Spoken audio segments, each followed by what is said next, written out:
Herkese merhabalar, ben Huri. Huri Metek Mutfak'ta kanalıma mutfağıma hoş geldiniz. Kolay, lezzetli kum pasta tarifi hazırlıyorum. Yaş pasta lezzetinde muhteşem oluyor, mutlaka deneyin.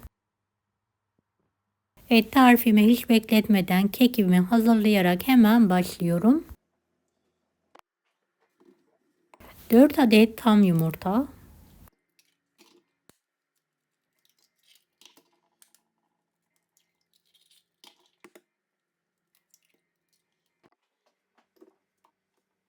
'karıştırmaya başlayalım.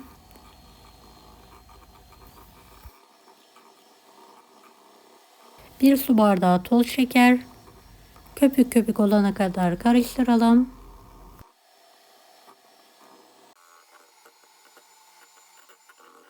Yarım su bardağı sıvı yağ, yarım su bardağı ılık su, 1,5 su bardağı un, 1 paket vanilya, 1 paket kabartma tozu,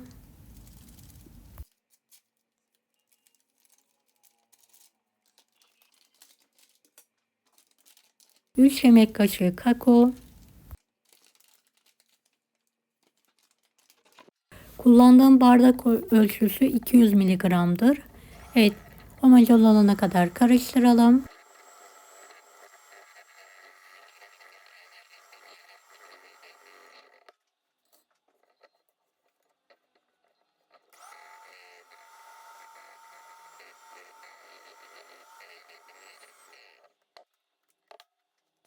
Kek harcım hazır. Fırın kağıdı serilmiş borcama döküyorum. Direkt de dökebilirsiniz.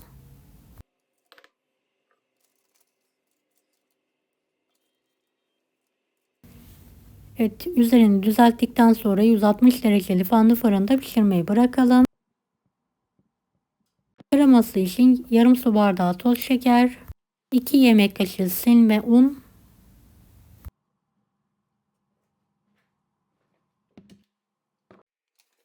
2 yemek kaşığı silme nişasta, 1 paket vanilya,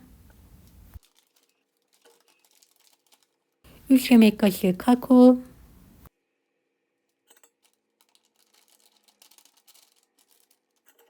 50 gram bitter çikolata kullandım. Kullanmayabilirsiniz, şart değil.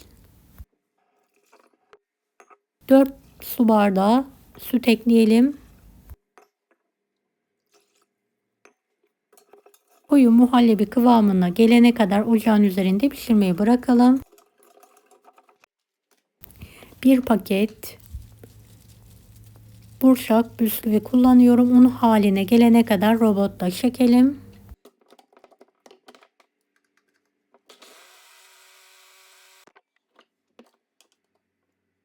Evet, üzeri için bisküvi kırıntımız da hazır. Kekim pişti, fırından çıkardım. Ters çevirerek altındaki kağıdı çıkartıyorum ve tekrardan aynı borcama alıyorum.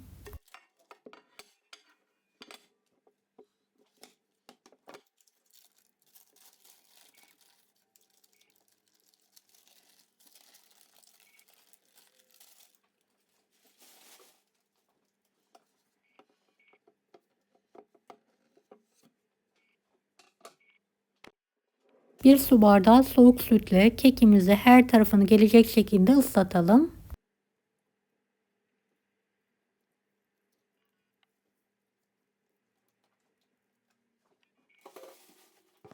Pişirdiğimiz sıcak kremayı hiç bekletmeden üzerine dökerek yayalım.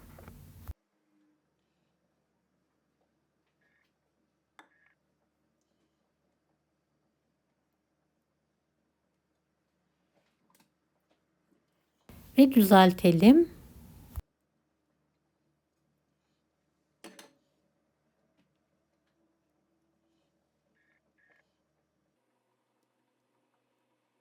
Beni hangi ülkeden veya şehirden izliyorsunuz merak ediyorum. Yoruma yazarsanız sevinirim.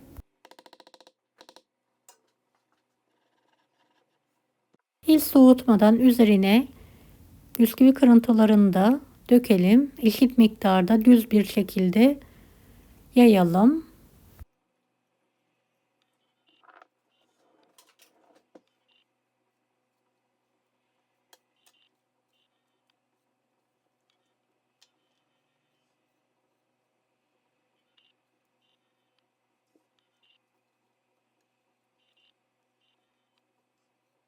Oda ısısına geldikten sonra buzdolabının alt kısmına kaldıralım. En az 3-4 saat buzdolabında dinlendirelim.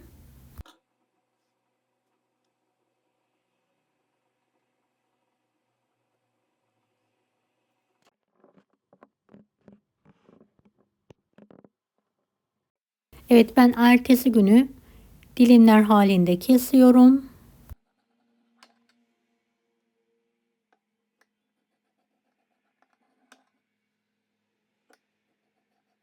İster büyük dilim isterseniz benim gibi küçük dilimlere kesebilirsiniz.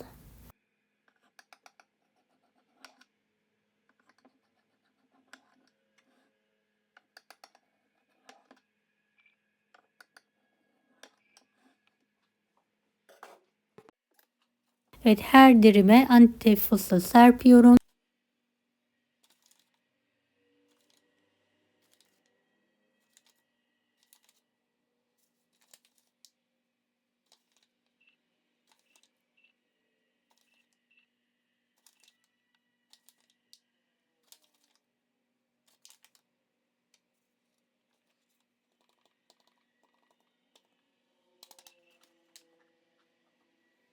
En son muz dilimleri ilave ediyorum. Dilediğiniz meyveyle süsleyebilirsiniz.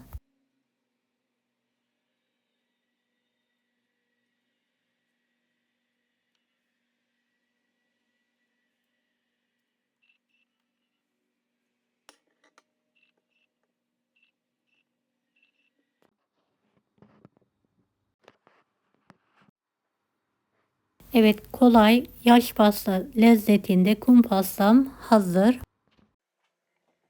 Böyle iki dilimi çıkartarak sizlere yakından göstermek istiyorum.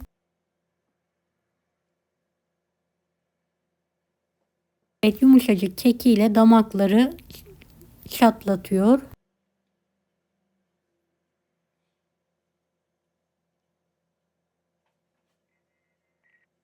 Evet, çayın kahvenin yanında ikram edebileceğiniz kolay kum pasta tarifim yemeğe hazır.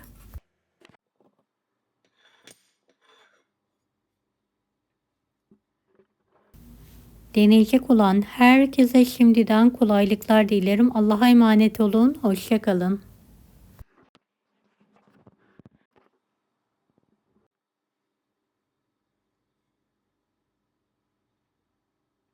Daha farklı tarifler için bunları da izlemeyi unutmayınız.